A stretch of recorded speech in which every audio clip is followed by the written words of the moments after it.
Welcome to This Week in Money. I'm Jim Goddard. Today, Ross Clark from Charts.com runs down the major markets. He says they appear to be coming back from a dismal 10 days at the end of the year. Ross checks out gold, crude, uranium, and the U.S. and Canadian dollars. Publisher of the Trends Journal, Gerald Celente, checks in from historic Kingston, New York to chat about the stock markets, gold, inflation, tariffs, China's possible invasion of Taiwan, and whether Canada will become the 51st state. Longtime BC trader Victor Adair tells us what he believes was the top story of 2024 and talks about the U.S. and Canadian dollars, gold, China's economy, and will the so-called Trump bump in the markets be sustained? Author of the second edition of When the Bubble Bursts, Hiliard MacBeth, examines whether Canadian real estate will bounce back this year, the future of bricks-and-mortar car dealerships, EVs, and industrial-sized batteries. We'll talk with Ross Clark right after this. Don't miss out. Stay informed. Receive the HowStreet.com weekly recap with thought-provoking podcasts, radio, and articles delivered to your inbox. Sign up for the HowStreet.com weekly recap on our homepage at HowStreet.com. Welcome to This Week in Money, the source for market opinions. Here is Jim Goddard. My guest is Ross Clark from Charts.com, where you'll find insightful market commentary and timely technical analysis. You can find him on X at Charts by Ross. Welcome back to the show and Happy New Year. Happy New Year and all the best for 2025 to all the listeners out there. Ross, what's going on with the stock markets to kick off the new year? Well, volatility is starting to pick up again. Going into Christmas, we had a nice little correction and then a bounce, and right back down on Thursday and Friday of this week. So we've got a bit of a double bottom in here in the last 10 days, and that's all within what is still a rising trend. We go back for the last 2 years here. This market's had corrections along the way. The key right now, in November, we were supposed to hold moving average support around Thanksgiving, which we did, and then had a good rally. And now we're at the point where the moving average we look at, the key one on the S&P, is the 20-week average, which was tested 2 weeks ago, and then retested this week. So we've got this double bottom here. It's really important. The S&P has support now at about 5,800, and we're 5,940 right now. If the market starts to lose momentum and takes out that moving average support, then when we look at other long runs like this one that we've just had, they become a bit of a rolling top, and this consolidation would normally see about a 10% break from the highs. So I would say if we close below 5,800 on the S&P, you start to look at numbers down around 5,500, which would be some good technical support areas to look for support. Trend is up, though, until proven otherwise, and on the upside, resistance is, right back close to the all-time highs. What's going on with gold? Gold is coiling. It is in a position here around the $2,650 level on the spot price. The good low during the week that we've bounced from looks like the 2,600 area is a pretty key support. Once again, moving average support that has been tested a number of times.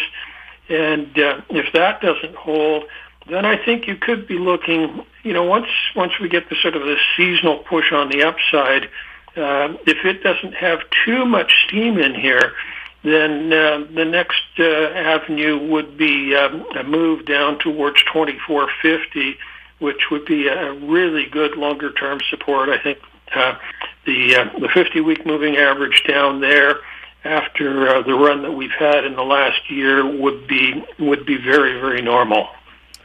What's going on with crude? Crude oil seasonal turn has taken hold. We've got some nice bottoms in here. We're at $74. It was just an excellent week for the oil market. So the seasonal now should be on track through until about the middle of February.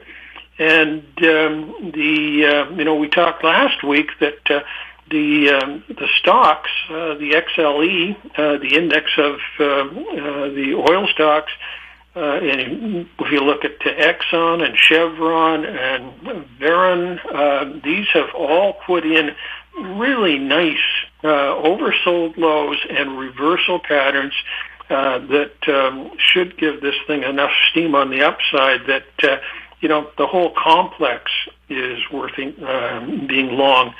And natural gas was the first one to bottom out and has been doing just famously for the last couple of months.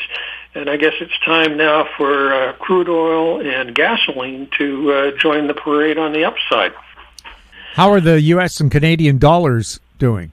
Well, U.S. dollar, we are up now around 109 and change on the dollar index.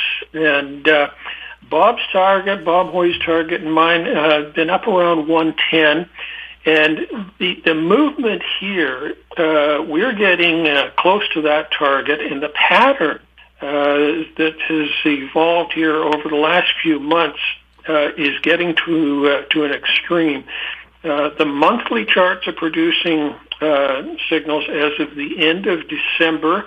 We've got, I guess, in the last 20, 25 years, this pattern that's in place here has produced 4 signals, 3 of which were significant tops when we look back at them. So the monthly, and we've got the whole month to go here where you could end up seeing probably a spike high to the upside and then maybe a reversal late in the month or sometime in February. On a daily basis, the shorter-term patterns there, the count that we're looking at on the upside, would be looking for 13 on the count in terms of the number of days with upside momentum. And we're now at 11 and 12 on those. So if we've got good upside action in the next week, then I think you could be looking at an interim high pretty darn soon. And the reciprocal of that, we take a look at what's happened to the euro and the peso and the Canadian dollar. There's been a lot of pressure across the board there. The Canadian dollar has now been so persistent in the trend on the downside that it's achieving momentum levels there that are at the type of extremes you see approaching a low. So and as of Friday, we closed off the week at 69.18. That's down from 74.40 in September. So a really sizable move there. And with the politics and things that are going on, who knows? This is going to be a point where change in leadership in either the Liberal Party or just a potential election then becomes a sort of sell the news event as far as the currency is concerned, and the U.S. dollar could reverse with the Canadian dollar maybe staging an upside move. All we need from a technical perspective right now is the first day with a close above a previous day's high to spark a reversal, and we've got some decent measurements on the upside, so it could be a really, for the currency traders, a viable move on the upside. So be patient, wait for the reversal, and then get on board maybe as it starts to gain some momentum. And, we've had this excellent move as far as the energies are concerned. Canadian dollar has been really a laggard against those, which is clearly a negative historically. But if the if the energies remain strong and the Canadian starts to move to the upside, there should be just a catch-up going on there. The other item in terms of the energies that has turned out nicely is the uraniums, which became oversold about a month ago, and we're starting to bottom out. We got some really good numbers during this week on items such as if you look at NextGen or Denison Mines or UEX, there've just been some really good bottoming patterns in there and big reversals on the upside on Thursday. So there's probably some decent upside as far as the uranium stocks are concerned. Ross, thank you so much for the update. Well, it's been good to be with you, and let's hope that 2025 is a good one for all the investors. My guest has been Ross Clark from chartsandmarkets.com. Find him on X at Charts by Ross. Coming up, Gerald Celente, next on This Week in Money. Always consult your investment professional before making any investment decision. This Week in Money is archived online at talkdigitalnetwork.com. Welcome back. My guest is Gerald Celente, publisher of the Trends Journal, available online at trendsjournal.com. He's speaking to us from historic Kingston, New York. Gerald, Happy New Year, and welcome back to This Week in Money.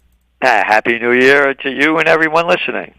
Your top trends of 2025 issue is hot off the press. What's in it, and how can people get a copy?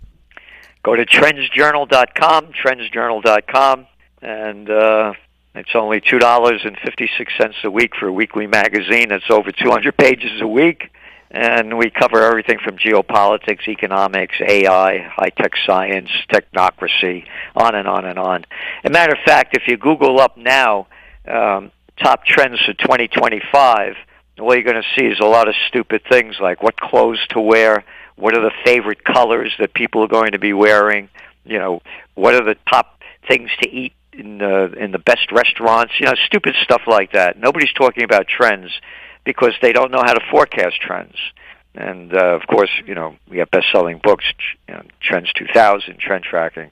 So they don't teach you how to track trends in high school or college. All they do is teach you about history. So anyway, we're trying to help the people prepare because this is going to be a wild year ahead. What do you see ahead for stock markets in 2025? It's a risky game right now, and because it goes back to one of the trends, and that's playing the Trump card. Is he going to do what he says about tariffs? If he does, then that's not going to be helpful for the equity markets. What's going to happen with interest rates?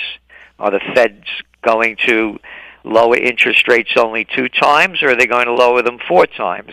Now the guess is it was 4 times, now it's only 2 times. So it's a guessing game, but it's very volatile in the sense that it's very overvalued, and there are wild cards. People say, we make predictions. Nobody can predict the future. There are too many wild cards, whether they're played by nature or humans. And one of the big wild cards is what's going on in the Middle East. And if that war keeps escalating and Iran gets involved in it, because you just saw it came out just a couple of days ago that the United States has been thinking about bombing Iranian nuclear sites or expected nuclear sites. So if Israel, Iran, United States go to war, you can see oil prices, going up from about $74 a barrel for Brent crude now to about $120, $130, and that'll crash the equity markets in the global economy. So the equity markets are a risky game, but they're on a higher level than a down level as we see it. Gold hit $2,800 per ounce last year. What do you see ahead for gold this year?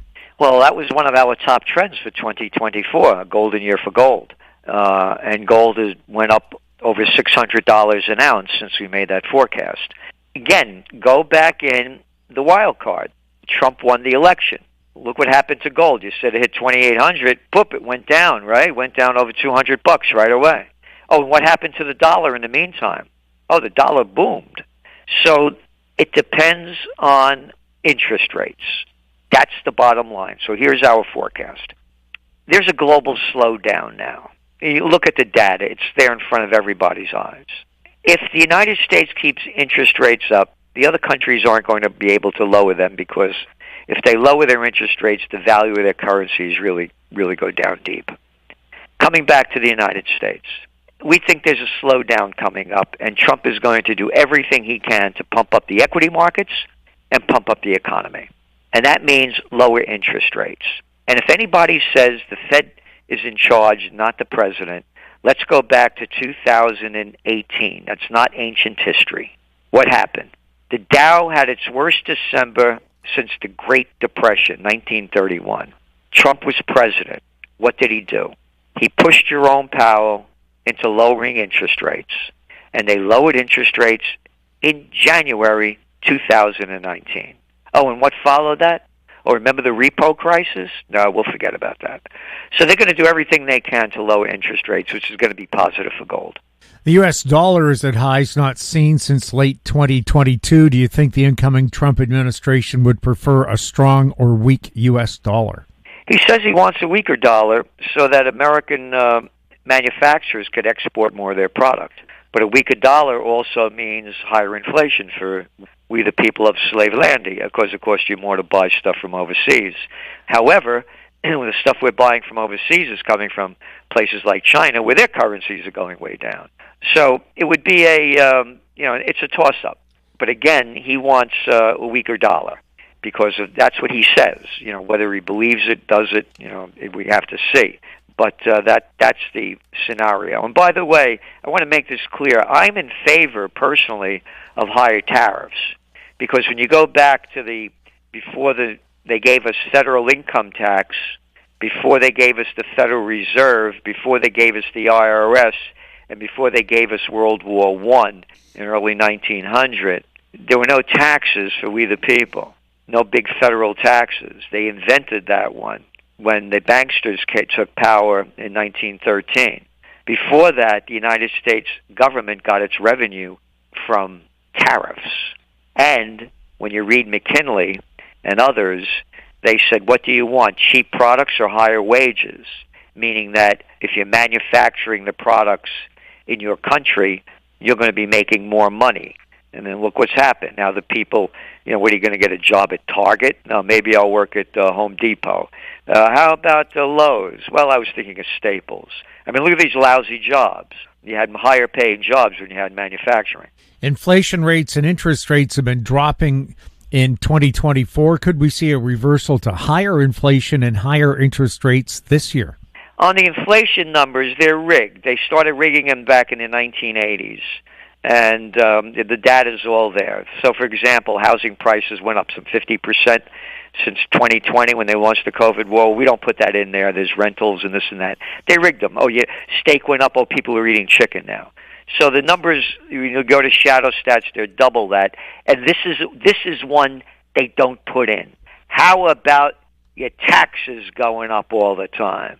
Oh, no, we won't call that inflation. We'll just call that stealing your money to give it to politicians who never work a day in their life, that want free money so they can keep doing their stupid job. So inflation's going to go up. And, I just found I have a building here in Kingston, New York. It was called the Mohegan Market. And I found a newspaper from 1939. Hudson River shad, 5 cents a pound. Lemon meringue pie, 15 cents. 2 for 29 cents. That's when the penny was worth $1 or more. This inflation's going way up. It's not stopping. It's a load of baloney that they're saying inflation is going down. How about your insurance costs? How about your car insurance, your home insurance? That's if you could get any. No. This thing, insurance, it's going to be dragflation, declining economic growth and rising inflation. Do you think the powers that be could collapse the real estate market during President Trump's second term to make him look bad? No. what they have to watch in the real estate market is the business, commercial business sector. You go to Google it up, Castle Systems with a K, and your office occupancy rate in the United States is about 51.4%. Your office vacancy rates in places like San Francisco are well over 30%. In the major cities, depending on whose numbers you're looking at, between 15 to 20% vacant. So COVID changed everything. People are working remotely, and the people that were renting out these big office spaces say, I don't need all that space. I need less. There's going to be huge defaults on office buildings, and that could bring down the banking system. No one's talking about that because, remember, the COVID war happened 5 years ago on Chinese Lunar New Year, the year of the rat. These leases are now all coming up, and there's going to be a lot of them saying, I'm not renewing my lease, I'm going to get less property or less office space, and the owners of the buildings aren't going to be able to pay off their debt. And so we see a crisis coming on that level. President Trump's been talking about replacing federal income tax with tariffs. Would this likely stimulate the U.S. economy? Yes, as I said earlier, that's what they used to do before. That's what we had before that slimeball Mayor Rotten Hell who gave us World War I. Woodrow Wilson gave us the Federal Reserve, gave us federal income tax and the IRS. It was tariffs. Again, just look at the facts. Let's go back. And that tracking trends, by the way, is the understanding of where we are, how we got here, and where we're going. People won't make this connection, but we do because we're trend forecasters. Let's go back to the Ukraine war. Trump and the West put strict tariffs and sanctions on Russia. Companies were pouring out of there. We wrote in the Trends Journal that despite Biden saying Putin's going to pay the price, this is actually going to help Russia's economy because they're going to become more self-sufficient. They have the human and natural resources to do so. And that's exactly what happened. Their economy went up. All those businesses that left from Western countries that were in their companies, they were taken over by the Russians. And again, the same thing's going to happen in China. They're going to become more and more self-sufficient. And America has the human and natural resources we need to be self-sustaining and self-sufficient. So in the short term, it will be a negative. But in the long term, if it's done properly, it could be a positive if they bring back manufacturing to America. I mean, look at all the Rust Belt cities. I mean, it used to be manufacturing here. They're gone. So, no, it could be a positive. President Trump's been hinting that Canada should become the 51st state. Do you think he's serious or just trolling Justin Trudeau? Yeah, no, he's just, he's the, it's a reality show. And he's the apprentice, so, that's just talk. Could Canada and the U.S. split up into smaller countries? No, I don't see that happening either. President Trump is threatening Canada and Mexico with a 25% tariff on all goods if Canada and Mexico don't stop migrants and drugs, especially fentanyl, from crossing the borders into the U.S. There are people in Canada saying we have to retaliate against the U.S. Why would people fight to have migrants and drugs crossing the border into the U.S.? Well, on the migrant side, let's look at the facts. I mean, Trump wants to go with the H-1B visas to bring in more cheap labor. And we wrote about that, by the way, in my book Trends 2000 back in 1996 when Bill Clinton did that. Now let's go back to the migrants again. I mentioned, what do you want? You want to work at Target, Marshalls? You want to go to any of these chains? Go to any one of them. Outside in front, virtually everyone I go to, there's a sign: help wanted, full-time or part-time. They need cheap labor. And you go in these places now, and the people aren't speaking English. So they want the cheap labor to keep coming in. That's why a lot of these companies are for it, because they don't want to pay the plantation workers of slave land here, the people that are from those countries, any kind of real wages. So they favor low wages. And again, look at the H-1B visa issue. And Trump's talking about cutting, immigration in, but letting in cheap labor for the high-tech people like Musk. So it's a two-sided sword. As President Trump's getting ready to re-enter the White House, a bird flu pandemic is being pushed along with new vaccines and the genocide of birds. Do you think people will fall for this again? It's hard to tell. Let's go back to the COVID. and again, we only write the facts in the Trends Journal. Presidents, prime ministers, chancellors, politicians, everyone was calling it a war. We're at war. We're at war. When they say you're at war, the people march off. You need more proof? A little boy of nothing, a little clown, little Georgie Bush, a daddy's boy. We're going to get that guy Osama bin Laden, dead or alive. 90% of the people swallowed the crap coming out of his mouth for the Afghan war, the longest war in American history that we lost again, another lost war. So if they hype it properly, the masses will follow again. The masses follow very easily. A lot of people will resist it this time, and but you know, if they get the celebrities again selling it like they did before, a lot of the people will buy it. But again, not like the COVID war, much less. Could governments collapsing all over the world be the beginning of the end for the New World Order? Well, it's going to be the New World Disorder, what's going on. You're going to start again seeing more and more countries move toward the end of globalization, and the countries that can want to become their own again. I mean, look at the EU. Once upon a time, there was no such thing as the euro. And I remember when it happened back in 2000. And I'll never forget. I was with some people from Denmark. And they were about, a guy was about, let's say, 15 years older than me. And we're 10 years older. I'm born in 46. And he grew up during World War II.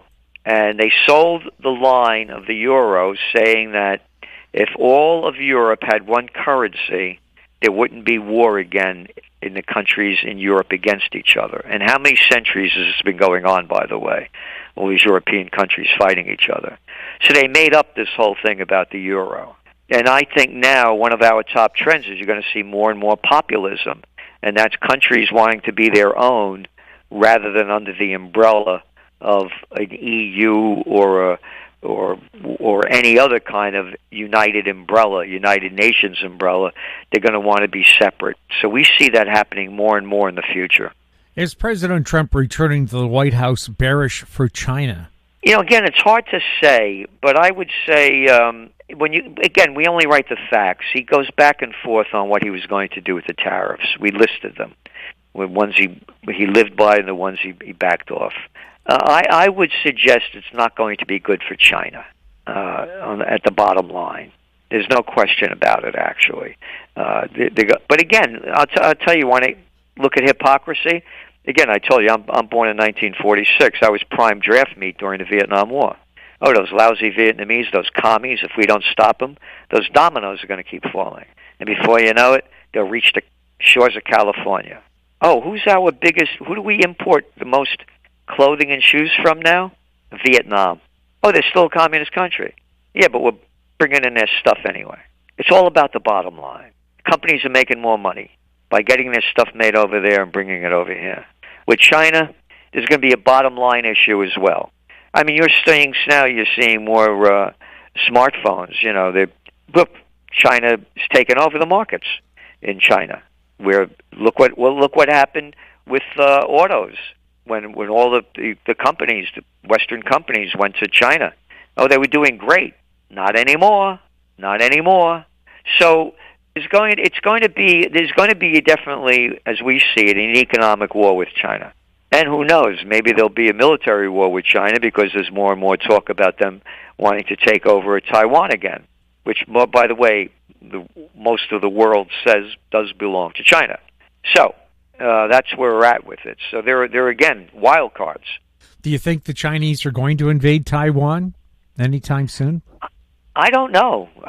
It's a guessing game, but they're saying it more and more data's coming out, more and more. They're selling it more and more that it's going to happen. And nobody's going to stop them. Who's going to stop them? And China has the biggest navy in the world.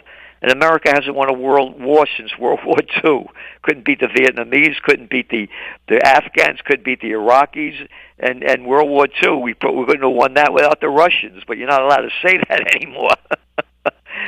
Yeah, by the way, to make this clear, some 25 million Russians died in World War II. Operation Barbarossa, brought to you by Hitler. And they were the first to defeat the Germans. Are you seeing pros and cons to the growing implementation of artificial intelligence? Oh, there are a lot of pros to it, just like, the internet revolution. And there are a lot of cons to it because people don't think for themselves anymore. They have somebody else doing their brain work for them. And again, you look at the positives of the internet revolution and look at the negatives. Don't you love synthesized music? I mean, how look at you don't have to play an instrument anymore. So AI is going to have the negatives and positives, but it is definitely the future. There's no question about it. And it's going to keep expanding. Again, trends are born, they grow, they mature, reach old age, and die. This AI trend is only 2 years old.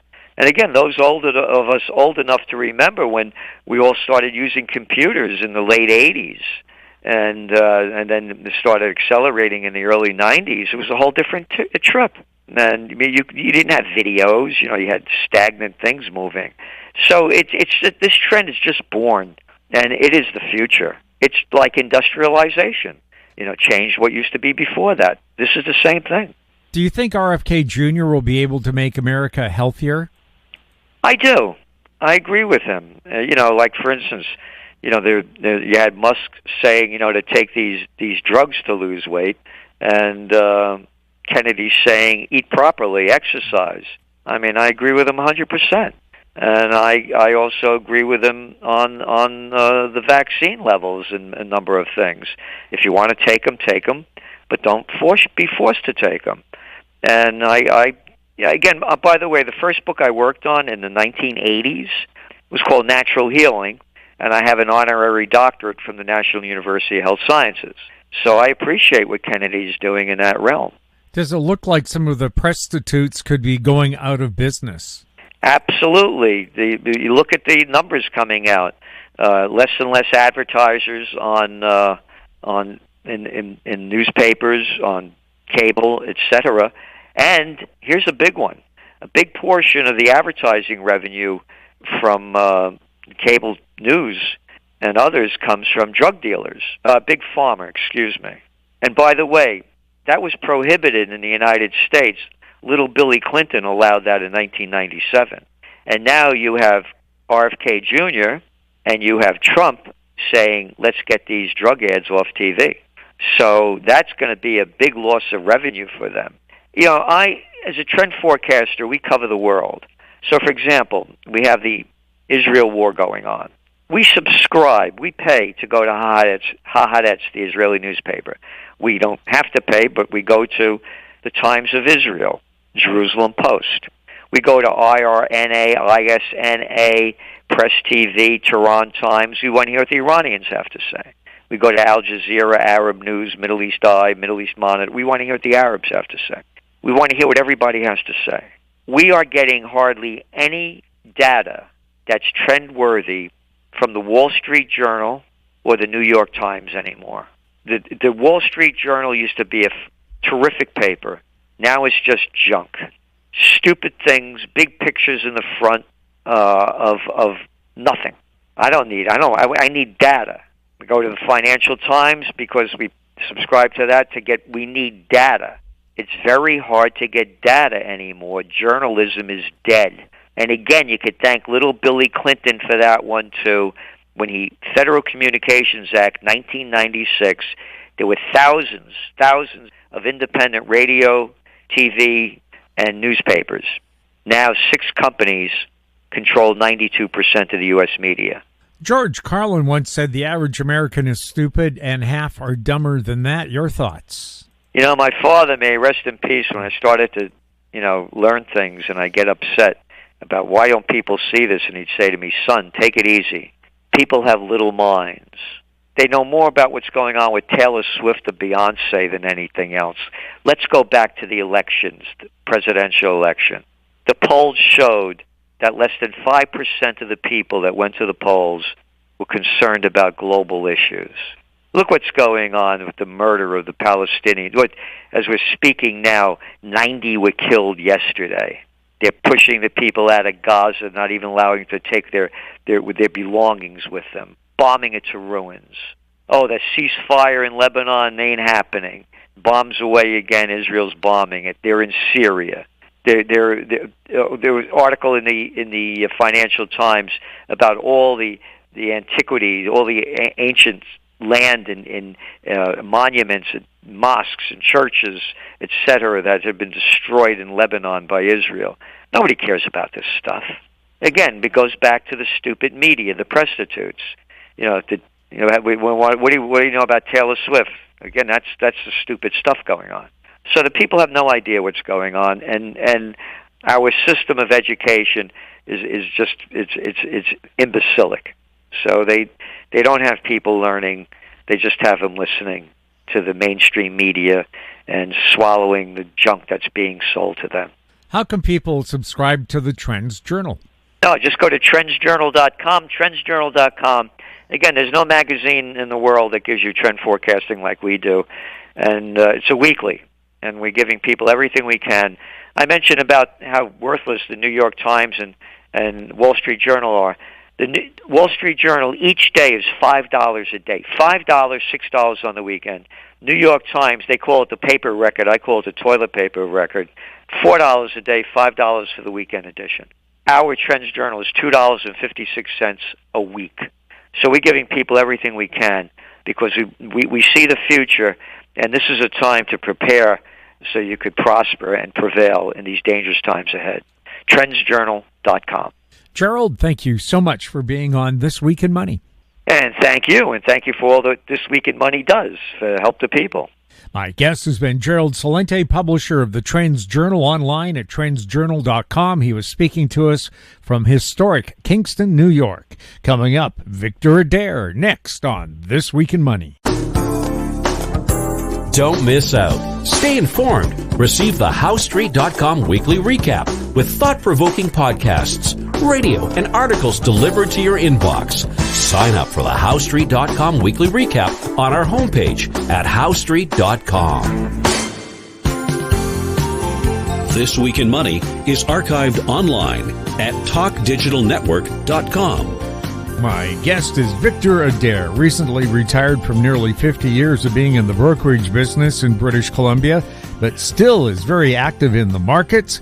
He's speaking to us from Parksville on Vancouver Island. His website, VictorAdair.ca. Welcome back to the show, and Happy New Year.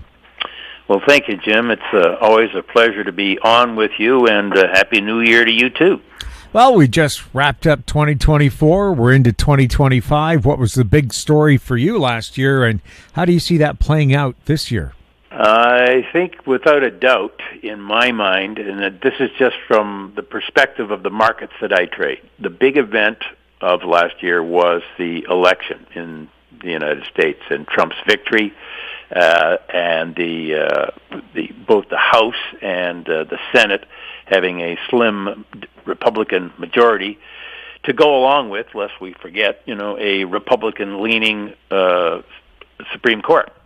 So the market, in some respects here, we've had what's being called a Trump bump, more dramatic in some issues than in others, but basically the market looking ahead to what will happen as a result of this election, the different things that Trump has said he plans to do once he's officially in power. And what we saw, for instance, in the stock market, certainly, it traded higher. We made highs in early December.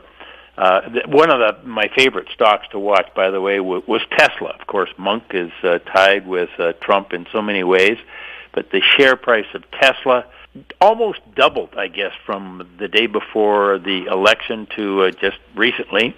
And as a lot of people like to pay attention, the net worth of Elon Musk, I should say, went up. It seemed like several tens and tens of billions of dollars. Whatever.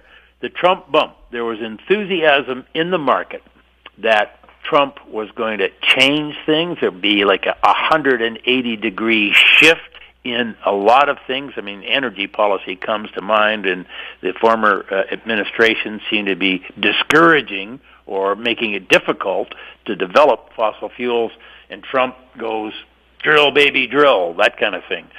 I think markets were also expecting like a 180-degree turn in a lot of priorities for the administration. Trump clearly with an America First foreign policy, substantial deregulation, tax cuts, generally a business-friendly administration, and at some levels, I think kind of an end of the woke era, where, more likely we were going to have people in jobs that were the most qualified rather than meeting some kind of a DEI agenda. Whatever. We've had a Trump bump. We have seen the Dow and the S&P give all of that back, by the way, here as we've gone into the tail end of December and the first couple of days of the new year, where the markets had rallied up into early December on the enthusiasm around the election, and have fallen back and are now at about where they were, or a little above, before the election. So, yeah, that I think was the big story of last year for me, and how that plays out as we go ahead. It's going to be, okay, is that enthusiasm going to be sustained across different markets or not? And I think that's going to be a really big and a really important macro issue as we go into 2025. Most analysts and investors seem to expect the stock market to keep going up. What are your thoughts? I'm absolutely open. I can buy it. I can sell it. I just was talking about how the Dow and the S&P in particular had raced ahead on the election, but had fallen back to about where we were before the election.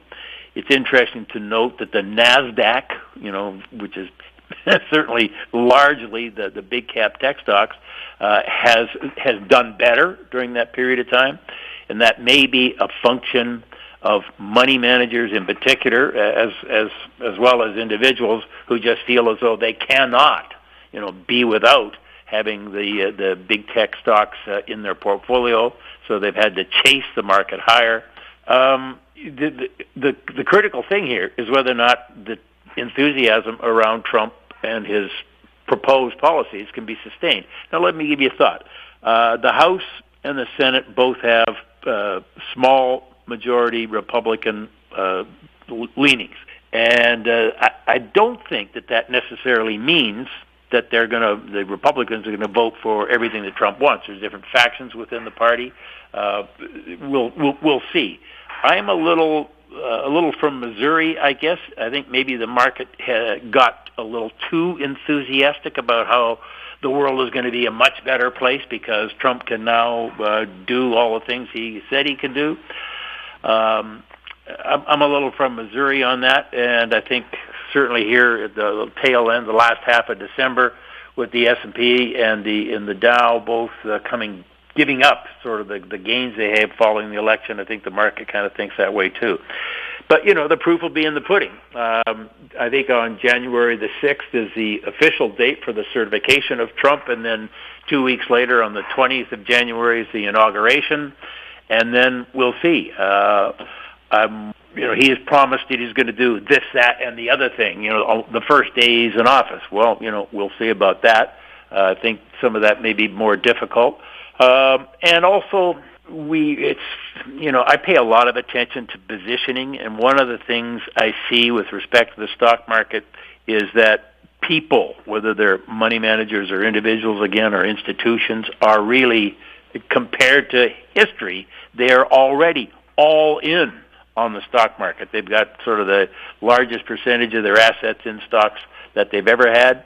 The last couple of months, I guess, well, certainly since the election, we've heard the term American exceptionalism, maybe more than anybody wanted to hear it.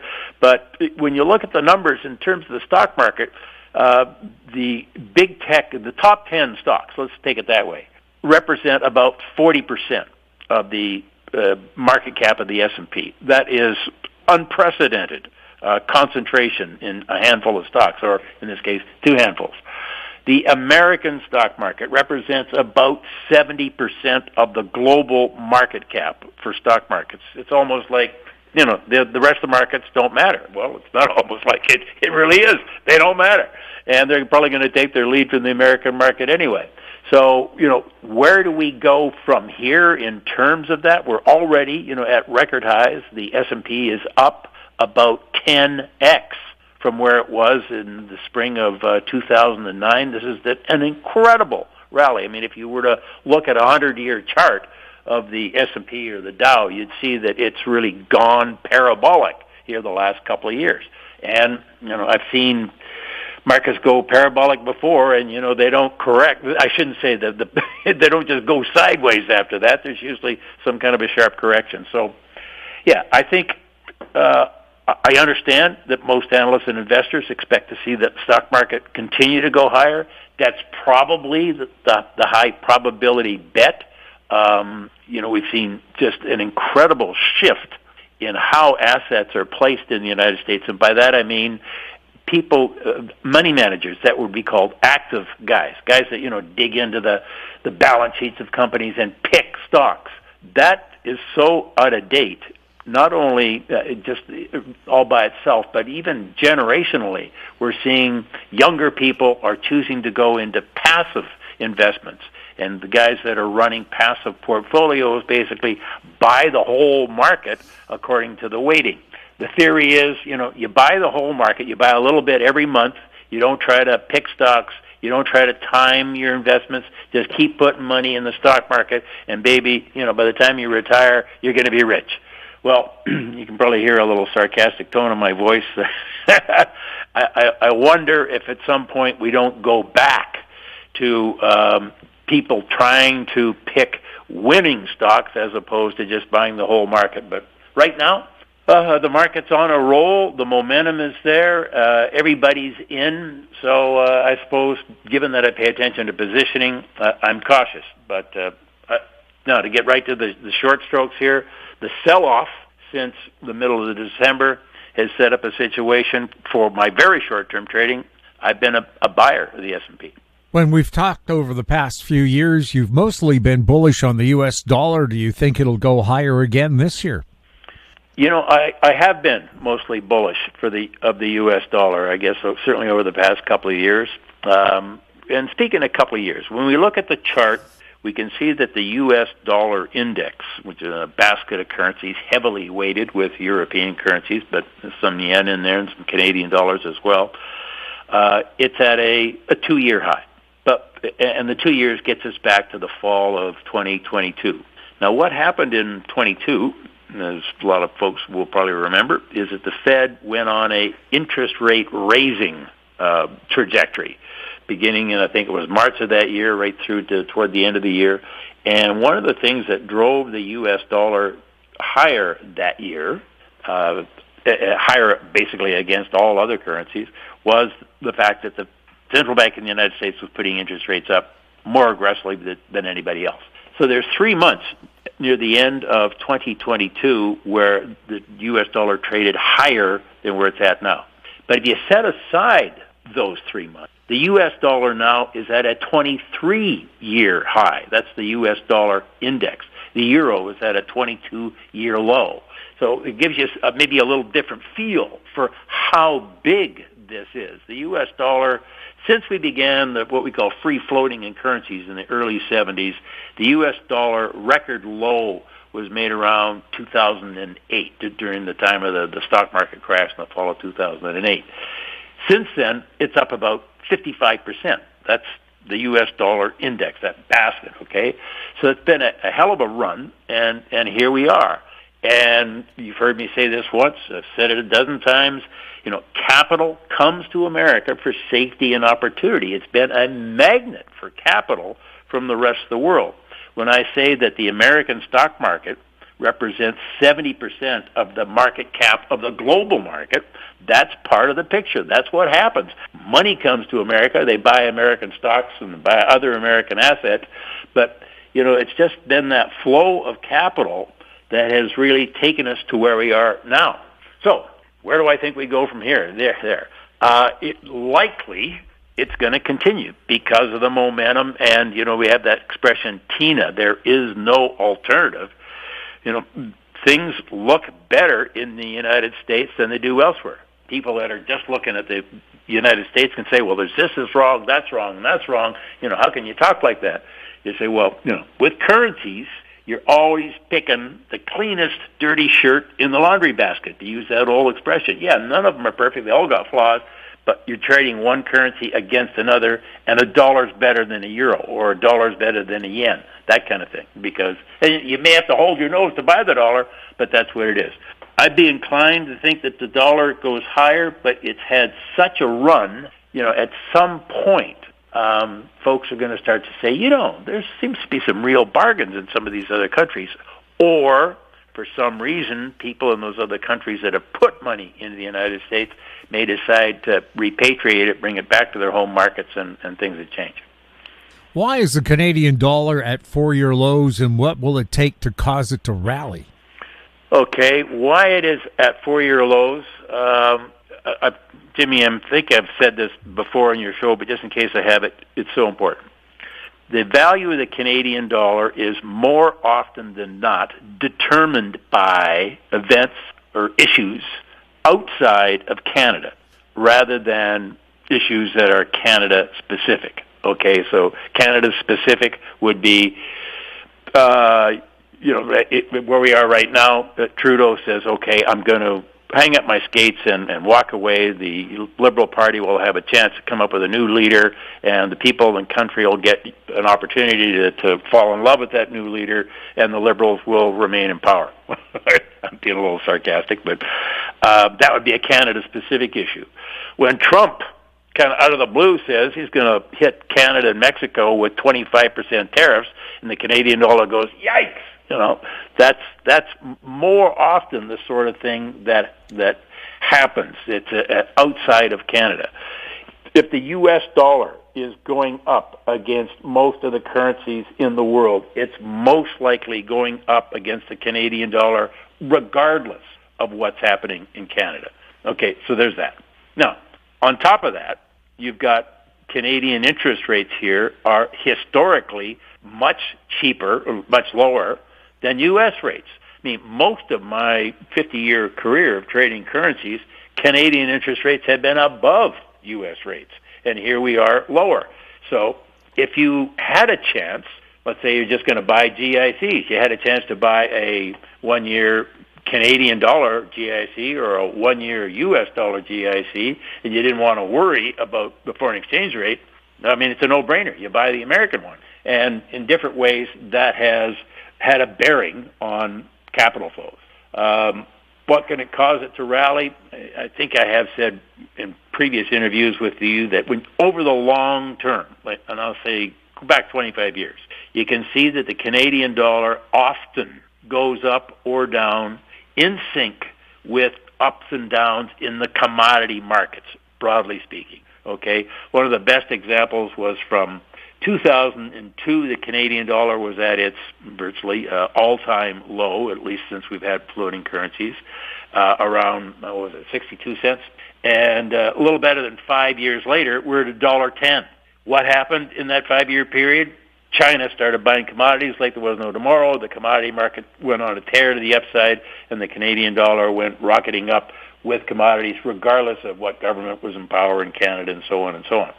So you got to say, what would cause the Canadian dollar to rally from here? Certainly, if the market believed there was going to be a fundamental change in government in Canada, that would be a plus.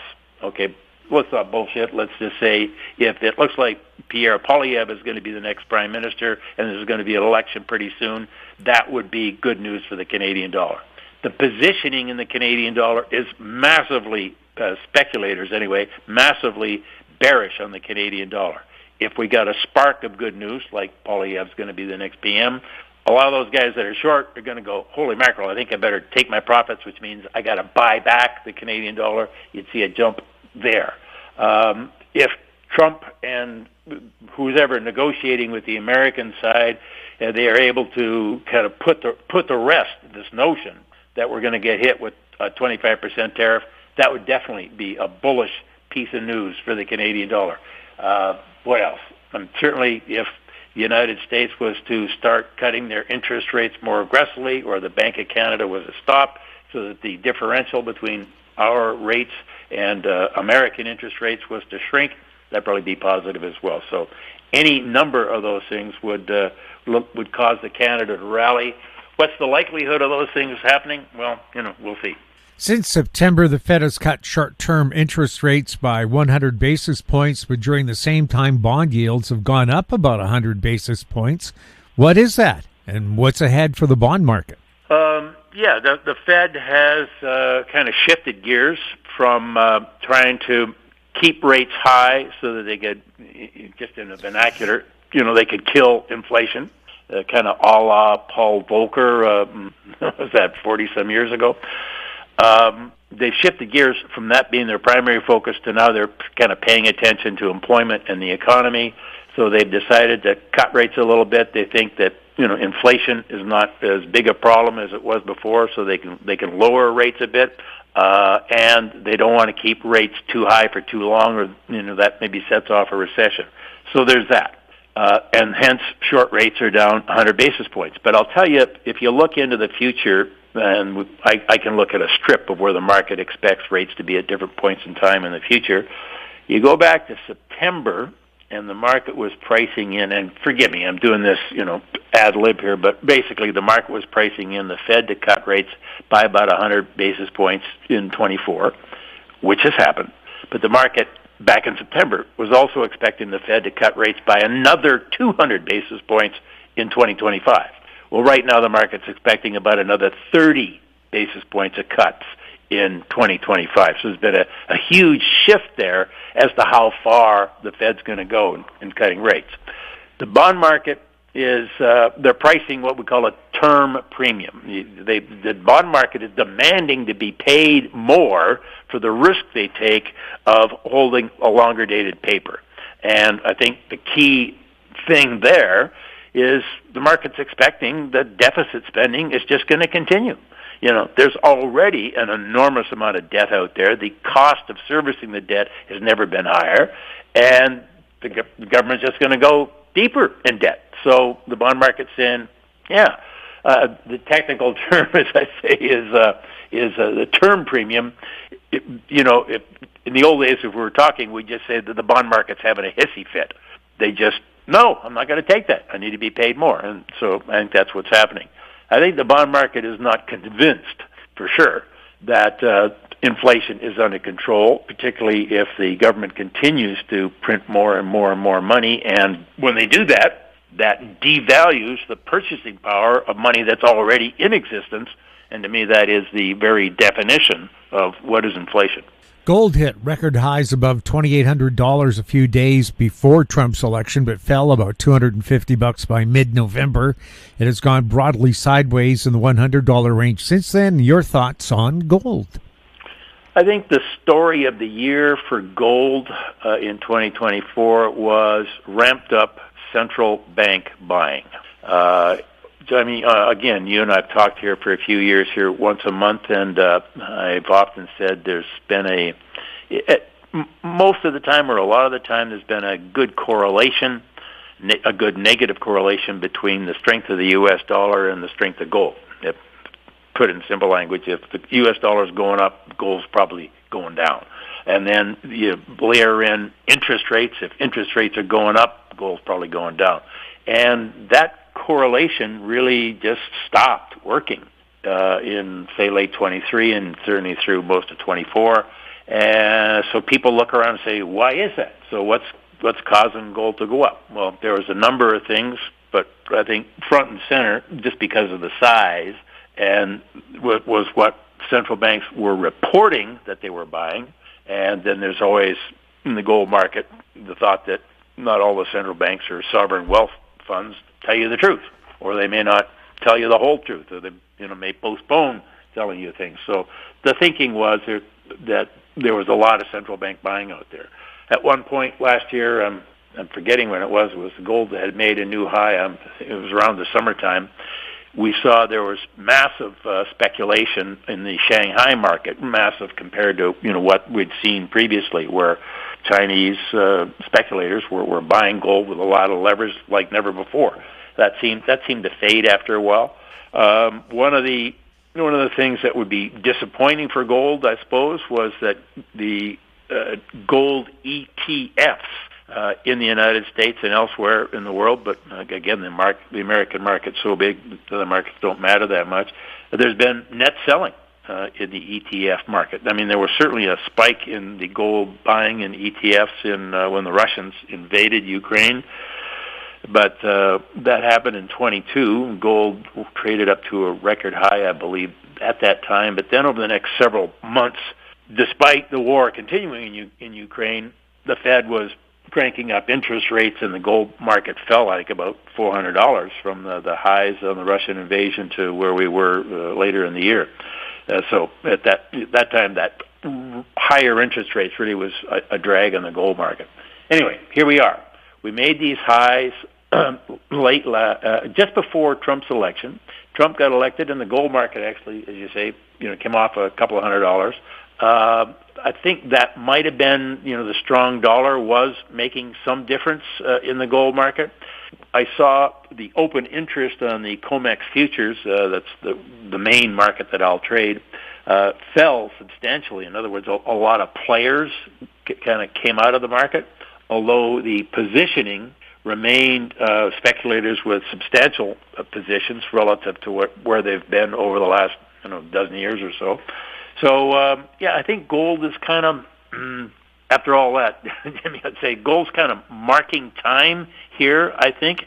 And I think the gold market, like the stock market and like the currency market, is going to be looking at whether or not this Trump enthusiasm thing will be sustained.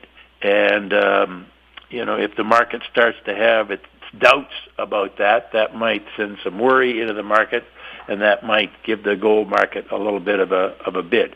Certainly there's geopolitical issues in the Middle East and in Ukraine as well that have an impact on gold.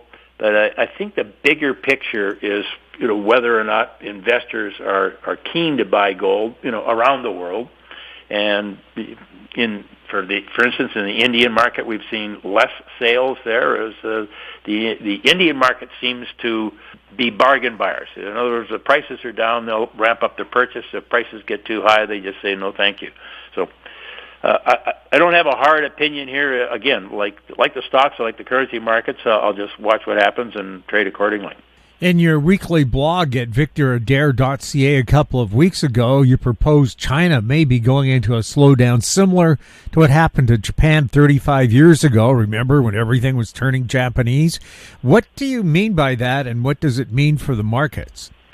Well, that was a bit of an exercise in long-term thinking that I indulge in every once in a while. Most of the trading that I do is pretty short term. So I'm really paying a lot of attention to positioning and price action and correlations and that sort of thing. But I just can't not think about big picture stuff. And I have noticed, as a lot of other people obviously have as well, China is in the middle or is in a real estate crisis. We can put some kind of a number on it. Let's say they built 10 million homes that nobody's living in, whatever the number is. And they build them with leverage. And everybody from local governments to the real estate companies to citizens, were buying into the real estate market because it was going up. In Japan, in the late 80s, the stock market went up a lot. It was the hottest stock market in the world. And the real estate market went up a lot more, and the real estate market and the stock market in Japan kind of fed off of each other. And when the thing blew out at the very end of 1989, 9 months later, the Japanese stock market was down 50%. So I think we had a similar pattern in China, and this is grossly similar when I say that. That we had a levered real estate bubble in a controlled economy.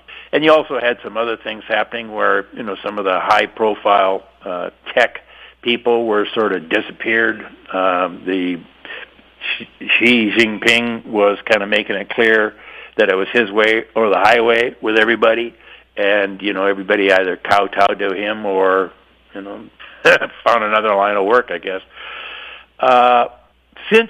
Over the past couple of years, not only has the real estate market come down, But we've seen the whole economy, I think, because of, let me make this specific, because of the way China handled COVID, where they basically just locked everything down, locked people in their apartments, couldn't get out, and so on. The public hasn't been buying stuff like they used to. Maybe they've been scared, maybe they've been put in the poorhouse because they're over-levered in the real estate market, whatever. The domestic economy has really slowed down. People that came from the little country towns have gone back to the little country towns. And we wonder, actually, that the unemployment numbers in China may be underrepresenting what the real picture is. We've certainly seen youth unemployment is just off the charts high. Kids are calling, what do they call it, lying down or something like that. They're not working. And you've got an economy where one guy's trying to make all the decisions, and that just doesn't seem to me like to be a very good idea. I'm a real free market guy. To carry on with that, we've had that slowdown. China has sort of kept going by trying to ramp up their exports. I mean, China now, I think, is by far and away the largest producer of cars in the world. The rest of the world just doesn't have that much market share. They're trying to export themselves to generate revenue because the domestic economy has been on its ass, so to speak. They're trying different stimulus things to get the domestic economy to get up and going, and it's not working. The bond yields are now down at all-time lows. The currency of China is within a hair of being at an all-time low. It looks like they're in a deflationary trajectory, which they're unable to get out of. In that way, it seems to me similar to what happened to Japan. Japan began that in 1989, and in some ways, they're still trying to get out of that trap. So, what does it mean in the markets? I mean, on the one hand, at one time, as I mentioned just a little earlier, China was the biggest buyer of commodities in the world from 2002 to 2011, say. They seem to have, that's not the case anymore.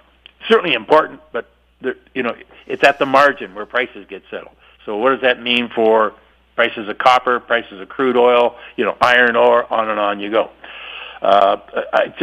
Jimmy, I could go on and on about this, but it has been something that I've been interested in because you see these similarities. You say, I've seen this before, and here's how it works out. So if indeed China is on a trajectory like Japan began 35 years ago, that's going to have a huge impact on longer-term moves in the markets that I trade. Before we finish the interview, what's on your radar regarding macro events, and what does that mean for the markets? Okay, I kind of flipped through this as it pops into my mind. I think first and foremost is whether or not the Trump bump is going to be sustained. I think that's we've started. We've got 2 years into, I should say 2 days into the new year, but really, Monday is when we got everybody back to work, and people will be sizing things up and deciding what they want to do. So I think we will find out. Say between Monday and, give a couple of weeks after the inauguration on the 20th of January. I think if in the first couple of weeks there's really not much happening out of the new administration, there's going to be people saying, gee, this isn't what I had in mind, and they may take money off the table. Trump, one of his promises is he's going to, settle the war in Ukraine very quickly. It hasn't specifically said that I know of how he's going to do that, but let's say the war does end. There's some kind of a negotiation that people can live with. Certainly nobody's going to get everything they want and all that sort of thing. What could come from that? Well, one of the big problems in Europe for the last couple of years has been a war on the eastern frontier, which has meant, different things to the energy market in Europe. Caused electricity prices to be real high. Volkswagen is laying off thousands of workers. Is Europe a bargain if the war ends? And if Europe's a bargain, does that mean the U.S. dollar goes down against the euro? And if it goes down against the euro, the U.S. dollar is probably going to go down against everything. Another one, and this is really out there, but Iran. I have thought for years and years that there's sort of two groups in Iran. There's the ruling theocracy, and then there's the people. And I don't know, but I wonder if the people just wish the mullahs would go away, and they could then become a much different country. So here's where we could go with that. I think in the last year, the market has been surprised at the military successes that Israel has had against the proxies of Iran, whether that's Hamas, Hezbollah, the Houthis, and not so much directly Israel, but Syria. Does Israel now attack Iran or not? Does Iran get a change internally? Maybe some foreign actors are helping that change come along. But where I'm going with this is Iran is very key here in terms of energy prices.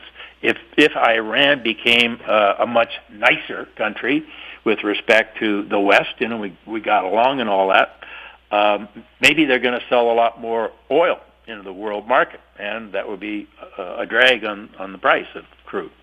If it goes the other way and there's going to be fighting, say, and the Allies try to restrict sales of oil out of Iran as sanctions, that probably boosts the price of oil. So that's something I think of. Tariffs, Trump seems to be, what does he say, the most beautiful word in the English language is tariff. And he'd like to see more revenue come to the U.S. government from tariffs and less from taxes on people. That was one of the reasons, he got elected. What will he go through with that, or will it be incremental or whatever? So tariffs are going to be very important, I think, to the markets I trade. China slowing down. Will they devalue their currency? I just mentioned that their currency is near record lows.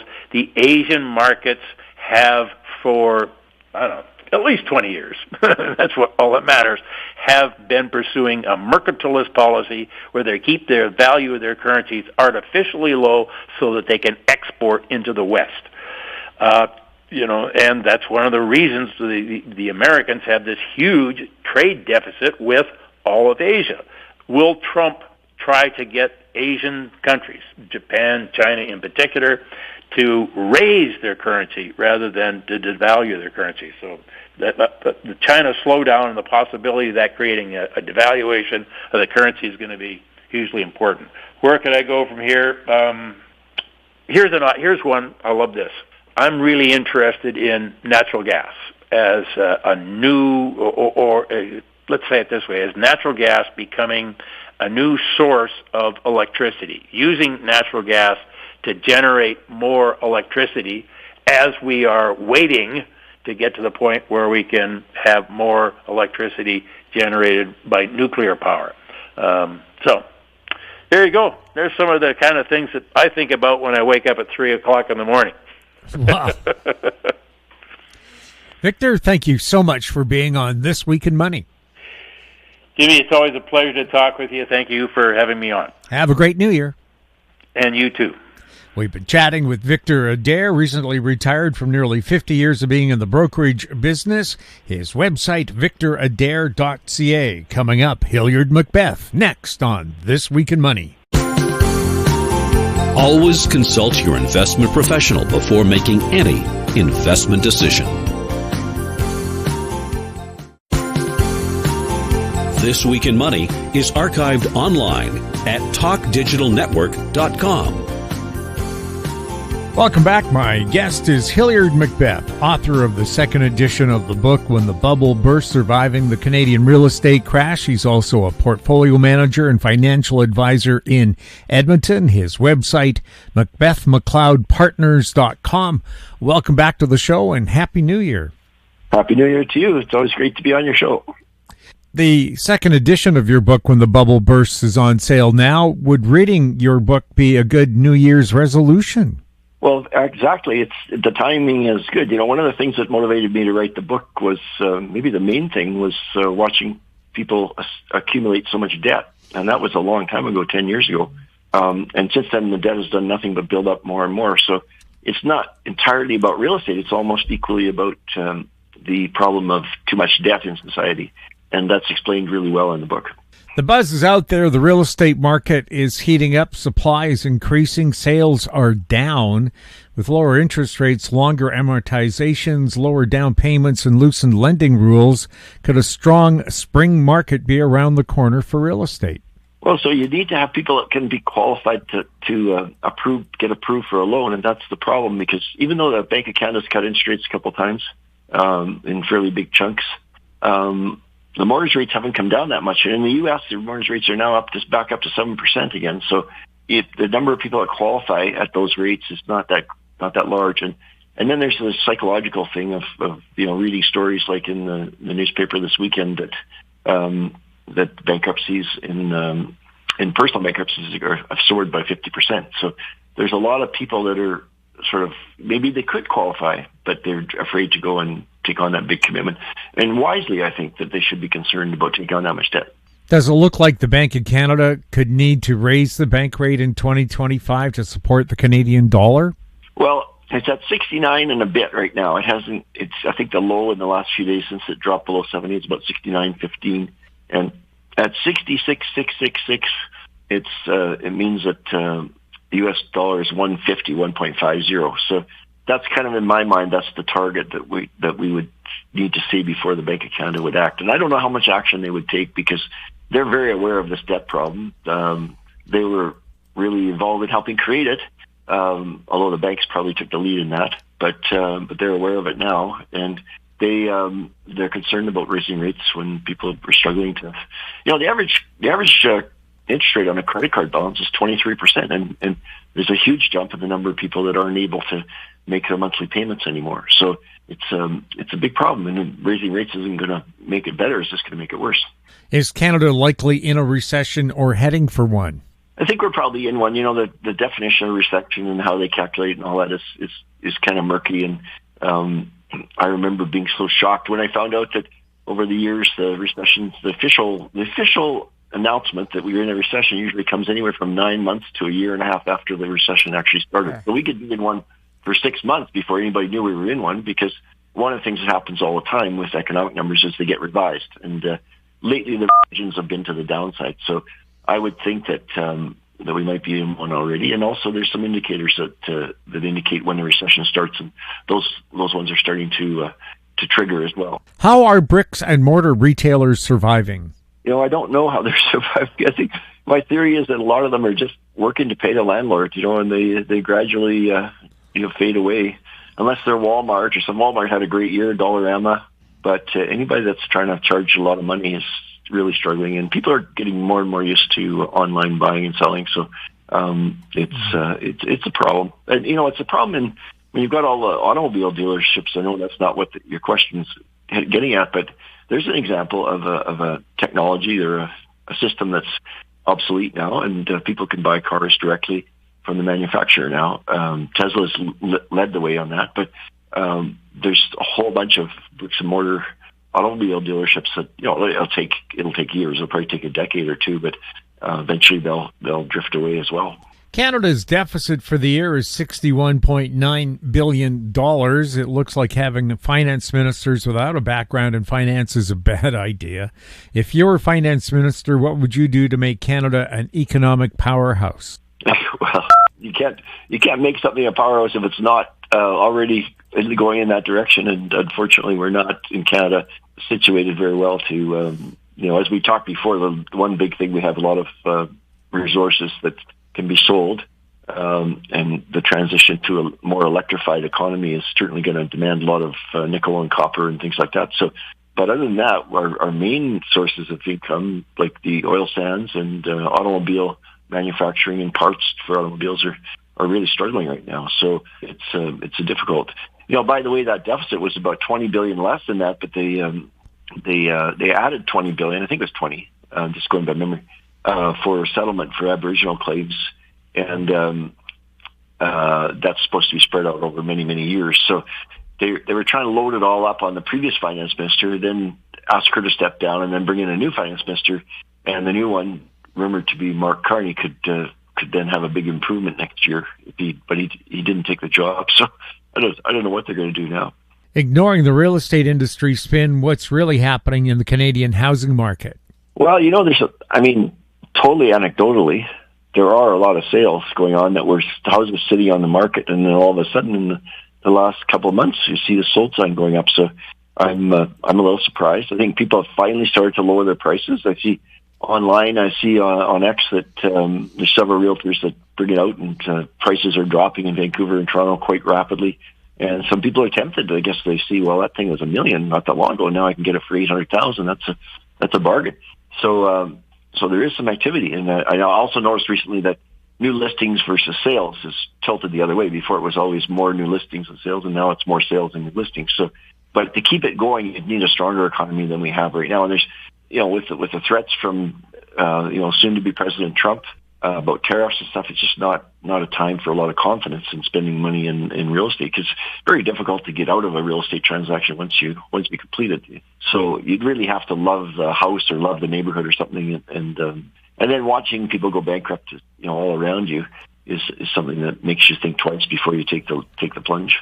If you were buying or selling a home, would you use a realtor or do it yourself? Well, we did one. So we've done, in the last 34 years, I've done 1, 2, 3, 4. And one of them, it was the hottest market of all time in Edmonton. It was 2007, and the oil sands was expanding, and people were moving here like crazy, and house prices basically doubled within 2 years. It was incredible. So people were coming to us asking if we'd sell our house. And so we said, sure, and we sold it. But it was a bit annoying, because people had bought it. They said, oh, we love your house. And then they started saying, but we found this is not quite right, and we want you to fix that. And then we found that is not quite right. We want you to fix that. And then she had a list of 20 things that she wanted us to fix. So I'm not a very good negotiator, but I said, well, maybe we'll just list it with a realtor. She said, no, it's okay. So we reduced the price slightly, and then we got the deal done. But I wouldn't do it again. No, I think even if it costs a little bit of money, it's worth it to be distanced from all that. Unless you're really good at that sort of thing, but I'm not very good at it. More and more condo towers are being built in clusters with a real estate downturn on the horizon. Are developers or governments taking the financial risk on these buildings? Well, the way that most of those high-rise buildings work is they get some cheap financing from CMHC, and they have to get it. If it's a rental building, they have to get at least up to 80% or some number like that, and then they can sell it to an institutional investor, and they're out. So they're taking the risk. Initially, they usually need 20% down, and CMHC will give them 80%. So if it's a $100 million project, they have to find $20 million. So the developer might have $5 million himself. He might get 10 friends to each kick in some more, and then they go through, they build it and everything. So everything goes okay, they get it leased up, and then they sell it to an institution. So the CMHC is taking the risk on the loan, but they were considered up until recently to be quite low risk, because there was a real shortage of rental housing, as you know. And that's still the case, I think, in the big cities. But I have seen some, I mentioned earlier on about the uptick in personal bankruptcies. Well, there's also an uptick in multifamily residential real estate as well. So now I think that was a U.S. number. The Canadian numbers are not very good, so we always end up seeing the U.S. numbers. But if those things start defaulting, that's going to be pretty scary. So far, mostly it's just been office buildings, and everybody's heard about the office building that used to be $150 million, now selling for $20 or $30 million, that sort of thing. But if it starts to spread to multifamily, then certainly the government will be on the risk of the CMHC financing, and it almost always is CMHC financing. In Toronto and Vancouver, 400 square foot condos have been a hot item for investors. Are people buying them from investors to live in? Well, if the price comes down, I don't know about Vancouver. I've seen some reports from some of the realtors that put the stuff on that prices have come down a little bit in Vancouver. But Toronto is a really interesting one, because there's a whole bunch of buildings, pre-construction, that are just coming to closure now, where people have to put up the money. They have to put up or shut up, and obviously a lot of them are not able to get the loans, because the value of the building has gone down, the value of the unit has gone down. So there's some interesting opportunities there. People they're losing their down payment. They're also discounting it below the cost of the financing, which means they'll have to pay to get out of the contract. And eventually it'll be rentals. Nobody wants really to speculators want to own a 400 square foot condo, but nobody really wants to buy a 400 square foot condo to live in. It's only a temporary transitional phase for most people. So it makes much more sense as a rental. But then the problem with those buildings as rentals is, in order to sell the condo developer usually adds all these expensive amenities, which people that want cheap rent really don't want to pay for it. So, I mean, you know, they'll pick the building that doesn't have all the fancy amenities, and these condos, a lot of times they're overdeveloped in terms of extras.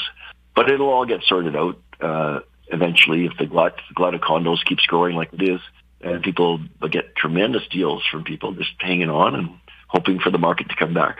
With the declining Canadian dollar and foreign buyer taxes in effect, is there a point where foreign buying of high-end homes is likely to accelerate?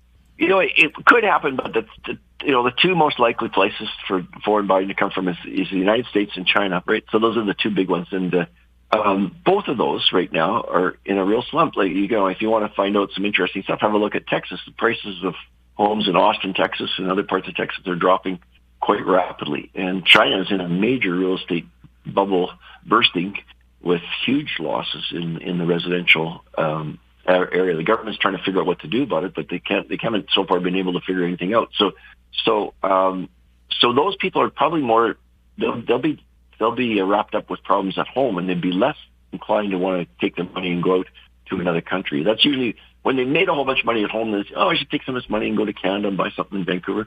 But when they're losing money at home, they don't have that feeling at all. So no, I don't think the foreign money will come in right away. Eventually it will, but not right away. I mean, it takes a while for people to realize that the bargains are there, and then of course they have to have the personal situation that allows them to get the money out of the country and all that sort of stuff. So it's not going to save the real estate market, I don't think. Is choosing between fixed mortgage rates and variable mortgage rates a tough decision? Yeah, I think it is. I mean, the irony of it, you know, with what was it, 3 years ago when rates got down to 1.5% or something like that. Now, you couldn't quite get 1.5% on a 5-year loan, but I think you almost could, 2% or something. And people were saying, "Oh, I should take the variable rate," you know. And I thought, well, how much lower can rates go? I mean, go for the fixed rate. I mean, what are you hoping for here? You know, I remember when in 1990 we had a loan and we took a 5-year fixed rate mortgage at 13.4%, and because we were afraid it was going to go higher, because it hadn't been that long before when rates had gone to 20%, right? So we were still, even though it was 8 years later, we were still afraid of that. So nowadays people are I guess thinking that rates might go back up, but then they probably won't if we go into. You know, one thing about going into recession is it's extremely unlikely that we would have a lot of increases in interest rates. So, but I wouldn't want to make a call on that. It'd be very difficult. I guess if you can get a 5-year rate that's low enough where you can also make extra payments on the mortgage, like, you know, double down on your payments or make a big extra payment every year, then it's good, because it's almost like having the option of being an open mortgage in a way. So sometimes they'll give you that if you ask for it, because most people never take advantage of it, right? So if you want to get a good rate and also get the flexibility, then that might be something to ask for. Bitcoin hit $108,000 US and has been pulling back. Could we have seen a top for Bitcoin and other cryptos? Well, you know, the history of Bitcoin, I haven't been following it that closely, but I did read something not that long ago that it's had like 4 runs like this. You know, each run it goes higher, but it goes up to a very high number, and then it drops back to a very low number. And so this is obviously a time when people are really excited about it. I think that what the motivation behind it is, a lot of the people that Donald Trump is appointing to his cabinet and to the SEC and things like that are crypto friendly, and so they're thinking that maybe the crypto might get the official government seal of approval, which is kind of ironic, because wasn't the whole appeal of crypto was that you weren't controlled by a government when you owned crypto? Anyway, I'm not the right person to ask about crypto. To me, it doesn't make any sense at all. Gold, on the other hand, does make sense. The Dow and the S&P 500 hit new all-time highs in December and have been pulling back. What do you see ahead for the Dow and the S&P 500? So the S&P 500 is now up 20% for 2 years in a row. This almost never has happened. And it's actually up 3 of the last 4 years, substantially up, which is incredible. And one of the things that's happened is the price-earnings ratio, like the amount of earnings you're buying when you buy a stock in the S&P 500, is getting more and more. You're getting less and less for what you pay for that stock. So the price-earnings ratio, I like the one that goes back to 1880 with Shiller, the Robert Shiller Index, which is the initials are CAPE, and you can go on his website and he updates it daily. I think it's at 38 now. It's never been higher, except once, very briefly, in 1999, 2000, before the dot-com bubble burst. And the long-term average on it, going back to 1880, is 16. So it's way above double its long-term average. So that alone is a scary sign. Now, the problem with that index is that measurement doesn't give you any indication of timing. But there is a 4-year cycle related to the presidential cycle. I haven't seen anything written on it for a long time, but I went back and checked on it, and reputable analyst did a story on it. He found that the first and second years of presidential cycle are usually the worst years. So we've had 2 years, the third and fourth years have been plus 20% in the S&P and the Dow, and now we're going to the first year of the new cycle. So, and nobody really knows why, but it seems to hold up quite well.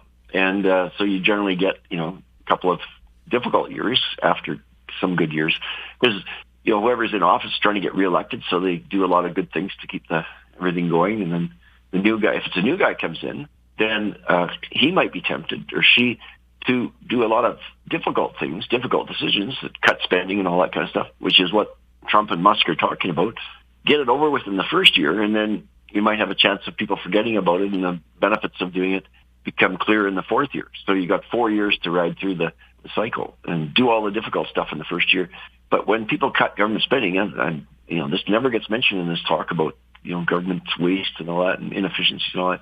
But all of that government spending is somebody's income. So when you cut back on government spending, you're cutting somebody's income, and that takes money out of the economy. So it's they'll find, if they actually do it, and there's a big F there, it's not easy to do, that they'll have a negative effect on the GDP, and that'll probably affect the stock market quite a bit too. The U.S. dollar's trading at highs not seen since 2022. Is a higher moving U.S. dollar negative for stock markets and commodities denominated in U.S. dollars? Yeah, so it's amazing how some of the commodities like gold have managed to continue to rise. I think gold got a 20-something% increase last year when the U.S. dollar was still strong, and it's priced in U.S. dollars. So did really well in the Canadian dollar, but they never show it that way. But yeah, I mean, a lot of the big S&P 500 companies get their earnings overseas. Some of them 40-50% of their earnings come from other currencies. And then when they convert them back to U.S. dollars, they're going to look smaller if the U.S. dollar is really strong, right? So that could hurt the earnings reports on the S&P 500 companies. So it doesn't affect the smaller companies. Most of them don't have much outside of the U.S. And the U.S. is a very insular economy. It's about 10% of its total economy is international trade, and like 40% for Canada and Germany. So they aren't as concerned about the level of the dollar as to whether it's going to hurt their economy or not. But most of what's going on now is people are probably moving into the U.S. dollar for safety reasons if they're worried about some kind of a global crisis, which, it always seems like there's a global crisis coming, but certainly this time it seems even more likely that something's happening with the uncertainty of some of the policies that are being talked about. It's very odd for a U.S. president to be talking about hurting his allies like Canada and Mexico and cozying up to his enemies like Russia. But that's what's happening. And so nobody really knows how to interpret that. And we can't really ask the person that's doing it because he doesn't explain these things. He just goes ahead and says them. So that's where we are, and that's a higher level of uncertainty than we've had for a long time. Does the Canadian dollar look like it's putting in a bottom here? I don't think so. I think my feeling for the bottom is that 666 number, just because it's a well-known number, and also it was funny, in 2009, in March 2009, the stock market S&P 500 bottomed at 666. So I don't know. It probably won't go below 60. But it certainly, I don't think it hasn't reached a bottom yet. Somewhere in the mid-60s is probably where it'll bottom out. Overall, are you bullish or bearish for Canada in 2025? I'm pretty bearish on Canada because, one of the things, I don't know if you remember, but maybe some listeners will remember this, but when we had the very brief recession in 2020, the COVID recession, call it, the price of oil went negative. And that was an incredible thing. Like you could get paid. Anyway, so the price of oil is very, very linked to growth in the GDP and recession in the GDP. And the price of oil has been hanging in pretty well, 60, 70, 80, 90 dollars for a few years now, it seems like. And but if we have a recession in the U.S., then the price of oil will come down, and that'll be very negative for Canada. And so I'm not bullish on Canada at all, no. It looks like solid-state batteries for electric vehicles will be safer by preventing a lot of EV fires, along with faster charging times and greater capacity. Could this lead to EVs gaining a greater share of the market?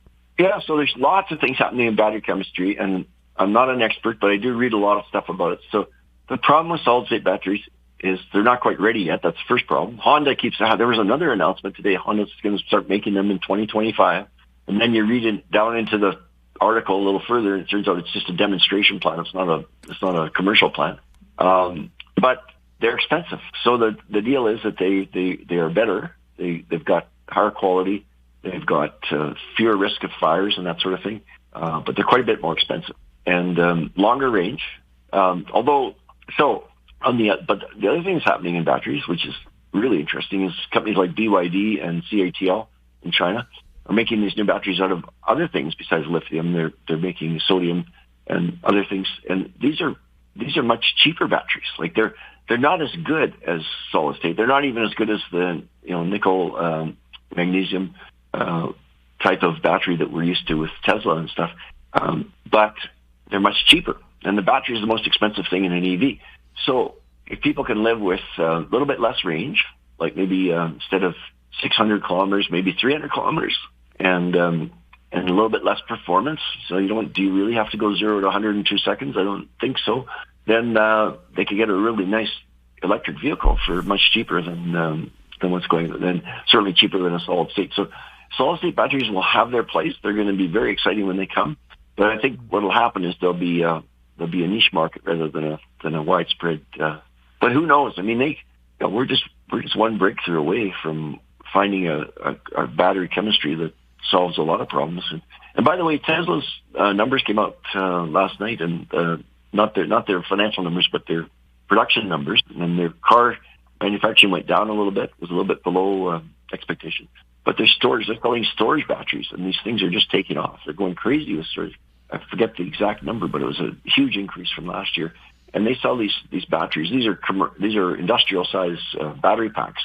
They sell them for $1 million or $2 million each, and people are just grabbing them. And because it gives that factory independence from the grid, right? They can get 5, 6, 7, 8, 10 hours of backup, and they can also get cheap energy from the sun and the wind.